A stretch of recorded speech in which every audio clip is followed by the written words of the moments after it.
La vraie vie, c'est oser entreprendre. B2B avec Groupe Mutuel. B2B, en partenariat avec la GFI. Retrouvez chaque semaine une personnalité romande, monde de l'économie, portrait, entrepreneur et innovation. Rencontre avec les femmes et les hommes qui font la Suisse romande. B2B.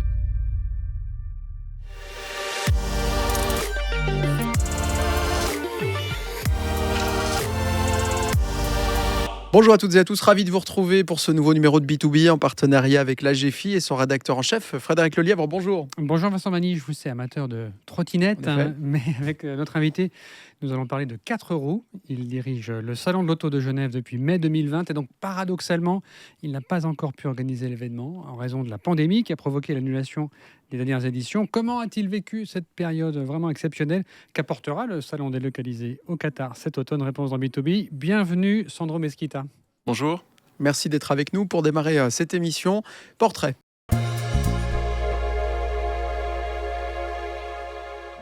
Sandro Mesquita, vous êtes le directeur du Geneva Motor Show depuis le 1er mai 2020. Vous êtes entré en fonction juste après la première annulation en raison de la pandémie.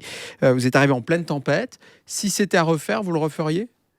Alors sans aucun doute, parce que même si la crise a été compliquée, j'ai vécu des moments qui sont extrêmement intéressants professionnellement et même humainement. Donc cette expérience-là, je la reprendrai sans aucun doute. Oui. Alors justement, 4 annulations de suite, à chaque fois un espoir, puis la désillusion.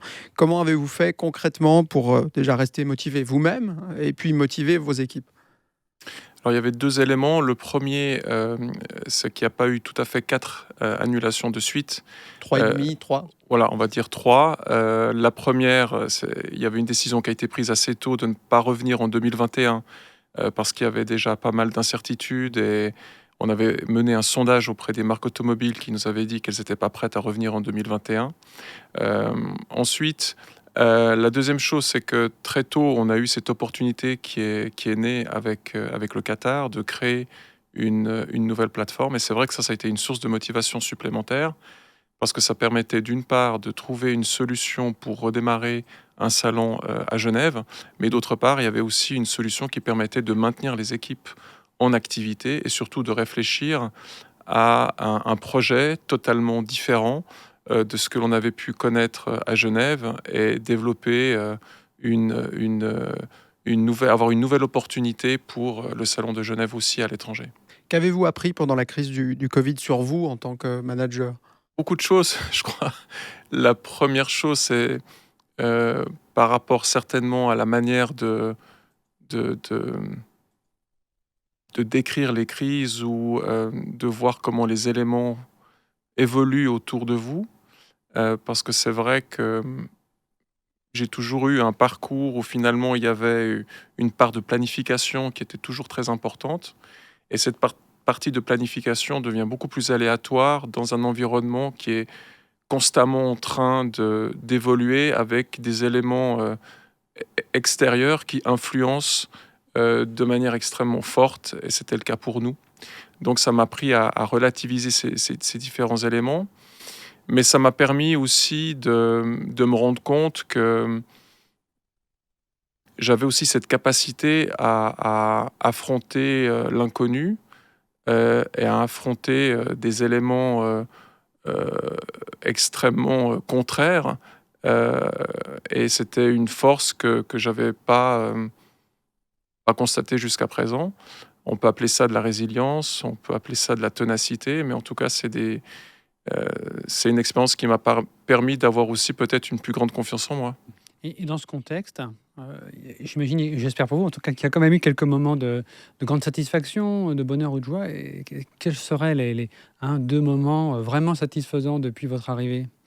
Je pense que le premier moment qui me vient à l'esprit indéniablement, ça a été la signature du partenariat avec le Qatar. Parce que si on se remet à cette époque-là, donc les premières discussions ont démarré au mois de juillet 2020, où là, effectivement, comme vous l'imaginez, les perspectives, elles étaient très négatives. On sortait de l'annulation, on n'était pas sûr de pouvoir redémarrer. Et là, subitement, il y a un partenaire qui s'approche de nous, qui est intéressé par collaborer. Et ensuite, au travers des discussions, j'ai très vite perçu le potentiel de cette collaboration. Et ça a été une source de motivation et aussi de satisfaction extrêmement importante. Et sur le plan peut-être plus personnel ou dans la direction des équipes, un point ou un moment marquant, heureux à relever? Je pense que le moment heureux, ça a été une conséquence de la signature de ce partenariat. Ça a été le moment où j'ai pu dire aux équipes, ben voilà, maintenant on a tous les éléments qui sont réunis pour redémarrer, pas simplement le nouveau projet du Qatar, mais aussi de Genève. Les équipes, c'est une dizaine de permanents. Oui, c'est ça. Oui. Sandro Mesquita, vous avez grandi dans le canton de Vaud. Vous avez fait d'ailleurs fréquenter le gymnase d'Yverdon. C'est là que vous avez obtenu un diplôme d'études de commerce en 1994. Cette année-là, le Salon de l'Auto, on était à sa 64e édition. Vous faisiez partie des visiteurs en ce temps-là? Alors, j'ai été plus présent quand j'étais plus petit, parce que j'accompagnais mon papa au salon automobile. J'avoue qu'à l'adolescence, j'y allais moins. Mais j'y suis retourné après, plus tard, en étant jeune adulte. Mais évidemment, le salon de l'auto était un rendez-vous, en tout cas, un moment en tout cas familial que j'ai eu plusieurs années. Oui. Un souvenir mémorable d'enfance ou de plus tard au salon? Je pense que mon souvenir, c'est surtout de me voir revenir à la maison avec un sac rempli de brochures, de cadeaux, pas toujours très utiles, mais voilà, en tout cas, moi, j'étais très fier de tous ces documents réunis. Oui. Content de ce monde de l'automobile, et pourtant après, vous avez fait, dans votre carrière professionnelle, un passage plutôt dans le domaine de l'électricité. Il y a eu Romande Énergie, Alpic. Ça veut dire que vous n'aviez pas comme ça une envie particulière d'aller travailler dans l'automobile? Non, c'est vrai qu'au départ, quand j'ai commencé à travailler, j'avais pas une envie particulière par rapport à un domaine. J'étais surtout intéressé par travailler dans le domaine du marketing, qui était aussi finalement les études que j'ai menées. Ça m'a amené tout d'abord à rentrer chez Swisscom, qui à l'époque s'appelait encore Télécom PTT. Mais c'est vrai que j'avais pas une vision à cette époque-là absolue de rentrer dans le monde automobile, même si j'avais déjà un goût pour les belles choses, le design des véhicules, etc. Mais c'était pas pour moi une voie tracée, non. Votre première voiture, c'était laquelle? Ma première voiture, c'était une Ford Fiesta. Qu'est-ce que justement représente la voiture pour vous dans notre société actuelle? Aujourd'hui, la voiture représente toujours, je pense, un vecteur de liberté, de mobilité individuelle. Et pour moi, je me rappelle, pour revenir à mon époque, vous parliez d'Yverdon, moi je me souviens qu'à mon époque, à 18 ans, faire le permis automobile pour nous permettre d'aller, que ce soit à Lausanne ou à Neuchâtel, passer nos soirées, c'était quelque chose qui était évident. Donc cet élément de liberté, je pense qu'aujourd'hui, il est toujours présent, même si, évidemment, il y a une conscientisation plus importante au niveau de l'impact environnemental de la mobilité au travers de l'automobile, mais ça reste pour moi un vecteur de liberté. Vous l'avez passé à 18 ans? Je l'ai passé à 18 ans, oui. Genève, la capitale des droits humains. Le GIMS aura lieu en octobre à Doha. Le Qatar a été décrié pour l'organisation de la Coupe du Monde, notamment pour le traitement des ouvriers qui ont construit les stades. Comment vous vivez avec cette contradiction? Plusieurs choses. Je pense qu'on a un regard sur le Qatar qui est un regard un peu européanisé ou euro-centralisé. Et je pense que ce qui est important, c'est déjà de se rendre compte de ce qui se passe vraiment là-bas. Et j'ai eu l'occasion, au travers de mes voyages, de découvrir ce qu'est le Qatar aujourd'hui. Il y a plusieurs éléments qu'il faut garder en tête. Déjà, c'est un pays qui est relativement jeune, qui est indépendant depuis 1971 et qui est un pays qui est en pleine évolution. Je pense que la Coupe du Monde a permis, d'une part, au monde peut-être de découvrir ce pays d'une certaine manière, mais ça a permis surtout au Qatar de constater qu'ils étaient connectés au monde et qui ne pouvaient pas être d'une certaine manière en vase clos. Donc ça a permis aussi au pays de se développer sur beaucoup de points. Il y a certainement d'autres éléments sur lesquels ils doivent progresser. Mais c'est vrai que dans mon contexte à moi, qui était un contexte, on va dire, professionnel, ce que je constate aujourd'hui, c'est que j'ai un partenaire qui est extrêmement fiable, un partenaire qui est extrêmement humble aussi, contrairement peut-être à des images de nouveau d'Européens qu'on peut avoir par rapport au Moyen-Orient. Et aujourd'hui, de travailler avec eux, c'est un plaisir, mais c'est aussi un moyen d'apprendre de leur culture et aussi de permettre de faire avancer un projet qui est un projet relativement compliqué, mais qui avance bien. Voilà. Vous y êtes allé d'ailleurs à Doha déjà pour des séances d'organisation Oui. sur plusieurs jours. Vous avez eu le temps de le visiter à titre personnel aussi? Alors évidemment, quand on est présent sur place, c'est souvent pour des semaines qui sont assez intensives. Donc j'ai surtout eu l'occasion de visiter Doha. J'ai pas tellement eu l'occasion d'aller au-delà de la capitale. Mais déjà, j'ai pu visiter les différents lieux culturels, les différents points touristiques de la ville. Il y en a un que vous retenez en particulier, qui vous a marqué? Alors, il y en a plusieurs. Un que je retiens, c'est le Musée national du Qatar, qui est un bâtiment qui a été conçu par Jean Nouvel et qui est d'une architecture assez particulière parce qu'elle elle s'inspire de la Rose des Sables. Donc c'est une architecture complètement incroyable. Et surtout, la muséographie à l'intérieur est assez spectaculaire parce que ça retrace la culture du Qatar, mais de manière extrêmement moderne, avec beaucoup d'éléments interactifs, beaucoup d'éléments aussi visuels. Et je trouve que ce musée est extrêmement beau et intéressant à voir. Sinon, vous avez le musée d'art islamique aussi, qui est pour moi architecturellement aussi très intéressant. Enfin voilà, il y a beaucoup de lieux culturels qui valent le détour. Et en quelques années, vous évoquiez avoir votre première visite et contact avec le Qatar en mi-2020 déjà. Oui. Donc ça fera 3 ans cet été. Vous percevez des changements dans ce pays qui, certes, qu'on regarde peut-être avec un peu trop des yeux d'Européens, mais qui a aussi des problèmes. Est-ce qu'il est en train d'attaquer vraiment ces problèmes? Honnêtement, je ne peux pas en parler parce que je ne suis pas aussi introduit et pouvoir les... donc, moi, ce que je constate, c'est qu'il y a eu...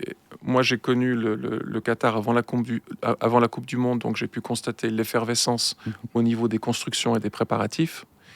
Mais encore une fois, les questions que vous souleviez tout à l'heure sont des questions qui sont prises très au sérieux par les personnalités locales qui ont le pouvoir de faire évoluer les choses. Et je sais qu'il y a la volonté aussi de faire évoluer le pays dans une direction de modernité et d'échange. Cette volonté d'avoir accueilli la Coupe du Monde et aussi d'une certaine manière de nous accueillir nous, c'est aussi parce qu'il y a ce souhait d'échange, il y a ce souhait aussi d'ouverture sur le monde. Et on le constate à chaque fois qu'on y va. Vous n'êtes pas trop déçu d'organiser votre premier salon ailleurs qu'à Genève, finalement? Alors, je pense que c'est pas une question de déception. Je pense que l'actualité fait qu'on l'organise d'abord à Doha. Si on avait pu le faire d'abord à Genève, on l'aurait fait. Maintenant, voilà, comme je l'avais dit tout à l'heure avec la crise du Covid, parfois on ne maîtrise pas tous les événements extérieurs. Mais dans ce cas-là, je ne pense pas que ce soit un problème. Je pense au contraire intéressant parce que notre tour s'effectue dans une autre réalité et surtout, ça va nous permettre de démontrer aussi un autre salon. Parce que le salon que l'on prépare à Doha est quelque chose qui n'est pas imaginable, je pense, en Europe et dans peu d'endroits du monde. On va l'aborder justement dans la deuxième partie de cette émission B2B.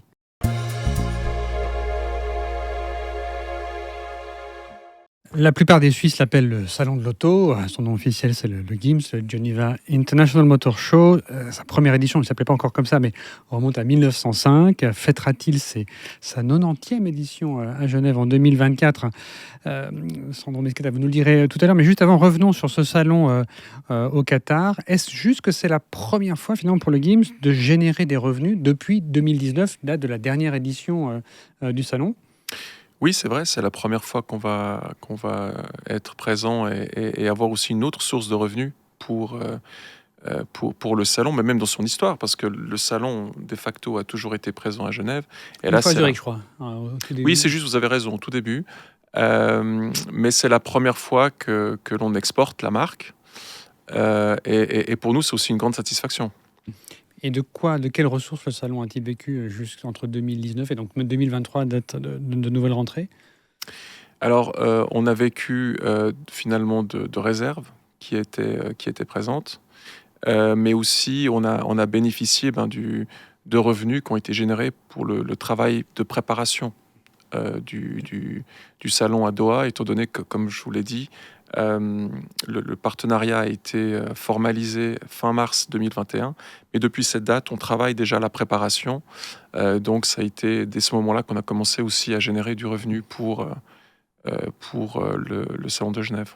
Certains ont dit que sans le Qatar, c'était la mort quasi assurée du salon de l'auto. Vous partagez cet avis ? Oui.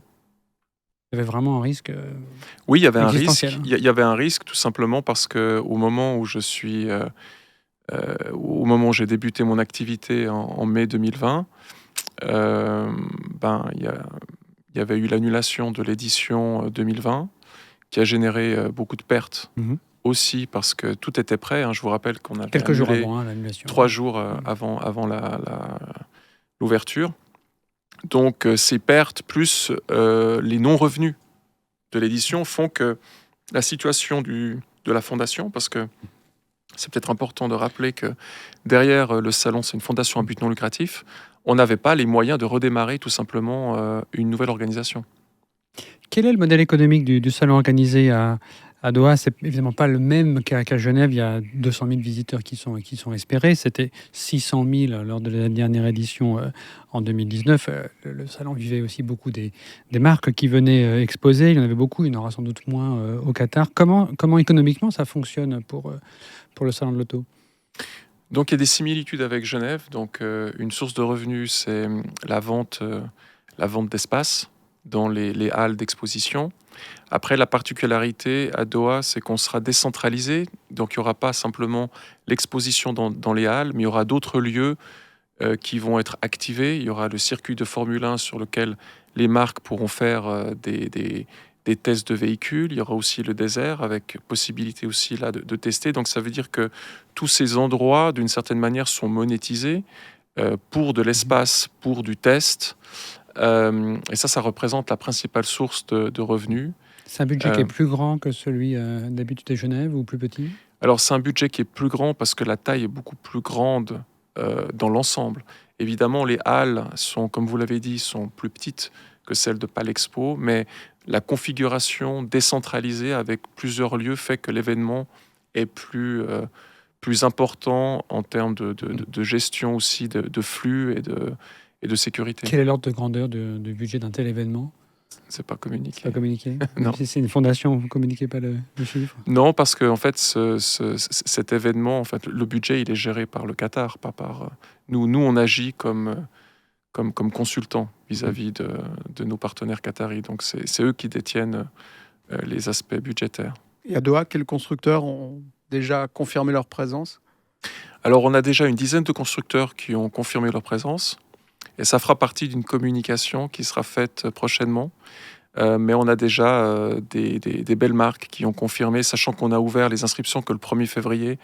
Donc on est vraiment au tout début. Quel profil de marque Là, on a principalement des marques de luxe, des marques d'hypercar, supercar. Alors, je ne sais pas si ça dit quelque chose aux téléspectateurs, mais c'est plutôt des marques de voitures sportives. Mais on a aussi quelques marques chinoises, plus généralistes aussi. En regardant sur votre site, on voit une présentation de ce qu'on peut attendre à Doha. Vous avez évoqué le 4x4 dans les dunes de sable, je l'avais aussi repéré. Il se trouve qu'il y aura aussi un Grand Prix de Formule 1 qui a lieu en même temps que le salon, donc ça va créer évidemment de l'animation. Mais le salon montre beaucoup un monde finalement thermique. Et alors qu'on enregistre cette émission, se tient le salon de l'auto de Chicago qui met beaucoup l'accent sur les véhicules électriques. Est-ce que ça veut dire qu'à Doha, l'électricité, la mobilité des véhicules électriques n'est pas un sujet ? Non, pas du tout. Non, tout simplement parce que l'électrification de la mobilité automobile, elle est déjà en route. Et ce qui se déroulera à Doha sera une image des changements que l'on voit aujourd'hui et que l'on voit demain. Donc aujourd'hui, les véhicules ou les marques que je vous ai citées viennent déjà présenter leurs véhicules soit hybrides, soit électriques. Contrairement aux apparences ou à ce que l'on pourrait penser, le salon que l'on organise au Qatar sera totalement représentatif de ce qui se passe aujourd'hui et demain. Donc il y aura de l'électrique, il y aura une démonstration Bien sûr, des nouveaux oui. des modèles. C'est pas encore juste, le programme n'est pas complètement encore dévoilé. C'est pour ça qu'on l'a. Non, on l'a pas encore dévoilé, tout simplement parce que les surprises arrivent au fur et à mesure. Ça fait partie aussi d'une communication, mais évidemment que les voitures électriques en font partie. Rappelons que c'est en octobre, donc on a encore le temps de Oui. voir venir. Projetons-nous en février 2024, du 26 février 2024 au 4 mars. Ce sont les dates cibles pour le salon à Genève. On sait qu'il y avait eu un salon qu'on espérait avoir cette année, mais il a finalement été annulé. Aujourd'hui, quel est le pourcentage de chances qu'il ait vraiment lieu début 2024 ? J'aime pas tellement faire des pronostics de ce genre-là, parce que franchement, c'est compliqué. Aujourd'hui, ce que je peux vous dire, c'est que à la fin de l'année dernière, j'ai fait un tour en Europe des principales marques automobiles, mais on a eu aussi des entretiens avec les distributeurs suisses, les importateurs qui sont aussi des partenaires importants. Et on a eu beaucoup de signaux positifs qui nous ont encouragés à organiser un salon en 2024. Et c'est dans ce contexte-là que la Fondation a pris la décision d'organiser cette édition.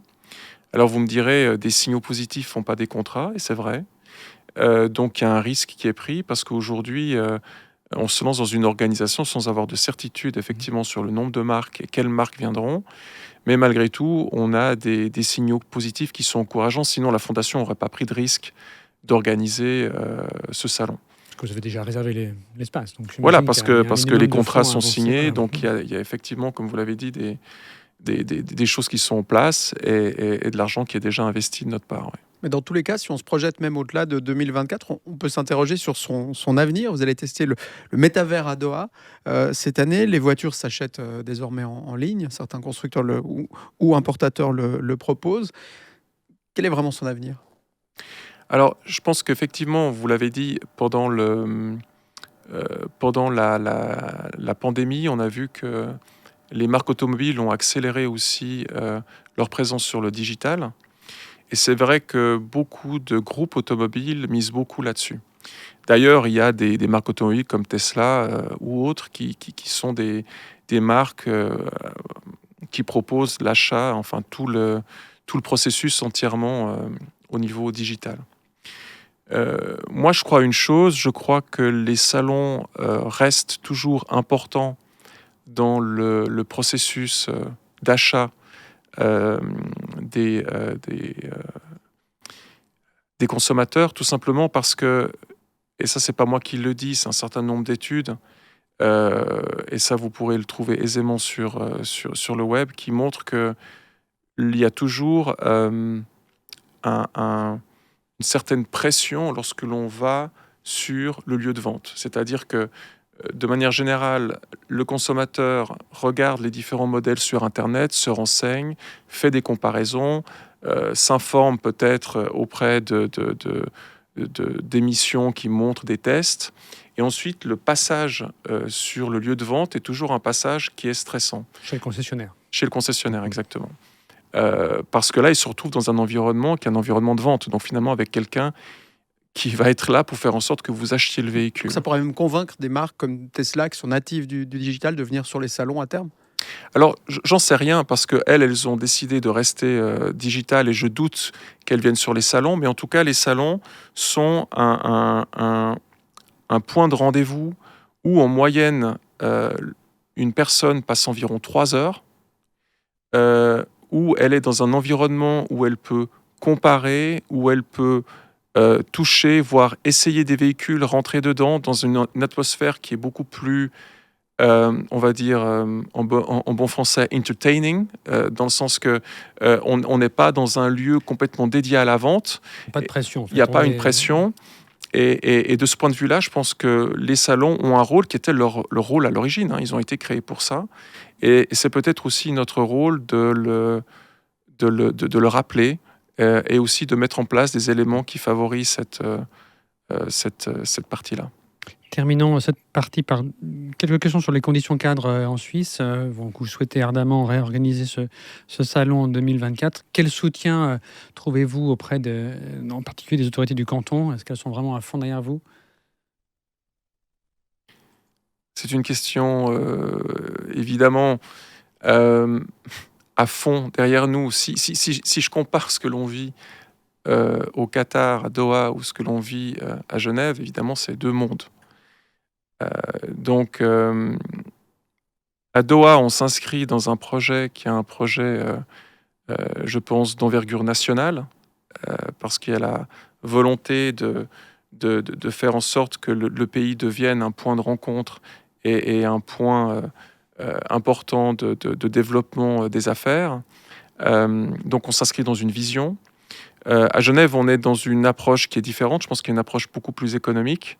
Et de ce fait, le monde politique s'implique certainement beaucoup moins de par cette réalité-là.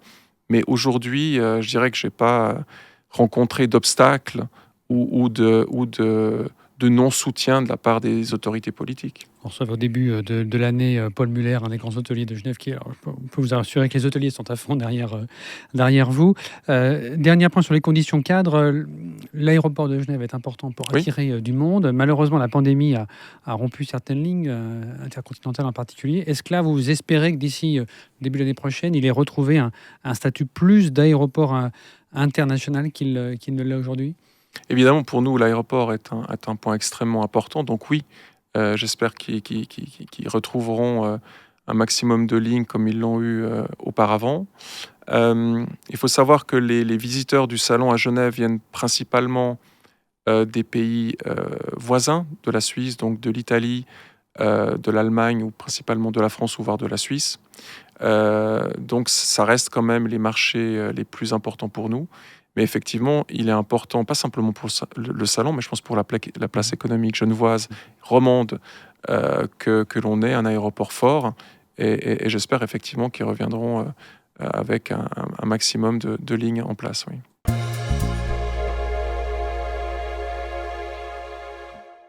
Sandro Mesquida, pour terminer cette émission, le quiz utile ou futile? Le 30 km/h la nuit à Lausanne, est-ce que c'est utile ou futile?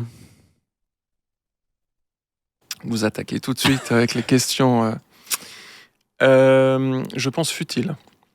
Une voie dédiée au covoiturage sur le contournement de Genève, utile ou futile? Futile. Un péage urbain à Genève, utile ou futile? Futile. Rouler à vélo lorsqu'on organise le salon de l'auto, le GIMS, utile ou futile? Utile. Je roule à vélo. Électrique? Ou pas. Merci beaucoup, Sandro Mesquida, d'avoir été avec nous. Merci. Dans B2B aujourd'hui. Merci Frédéric Lelièvre. Merci Vincent Magny. On se retrouve la semaine prochaine pour partir à la rencontre de nouvelles entrepreneuses et entrepreneurs en Suisse romande. Portez-vous bien d'ici là et à bientôt. B2B, en partenariat avec la GFI. Retrouvez chaque semaine une personnalité romande, monde de l'économie, portrait, entrepreneur et innovation. Rencontre avec les femmes et les hommes qui font la Suisse romande. B2B. C'était B2B avec Groupe Mutuel, l'assureur des entreprises et des indépendants.